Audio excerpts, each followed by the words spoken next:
नमस्कार सांग माने आम डेली ब्लॉग को आपण मानक स्वागत। आम वीडियो भल लगे तो लाइक कमेंट शेयर निश्चय करेंगे। आम चैनल को सब्सक्राइब करेंगे। आज सकाळु सकाळु बाबा माछ चुना चिंगुड़ी आनिचंदी। एमितिका जियंता चिंगुड़ी पानी रे धो धो टेंगी पड़ेले। मु तो प्रथम थर पई एमितिका चिंगुड़ी देखिली। मम्मी किछि बंचिला चिंगुड़ी को मगरे रखिदेले। मते तो भाजीबाकू भी डर लागिला। आज एते प्रकार रो माछ भाजी मु पूरा चिड़ी गली। बड़ माछ चुना माछ पुनी चिंगुड़ी पुनी मामू नड़िया आउ आम मामू घर गाँ माछ नहीं आसथिले। गाँ रे पोला माछ धरा होतला। मु बेसर मसला तरकारी करदेली। तापरे आम चिंटी महाराणी को माछ कहूथिली। एते सब रोसई करी रागरे मु भूली जाइथिली मटन तरकारी पई आग तेल रे आलू न भाजी पियाज पकेइली।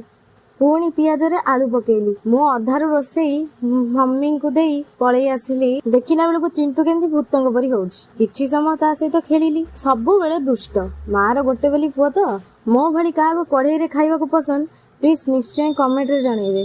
मते छोट बेलू ही कढ़ई रे खाइबा बहुत पसंद।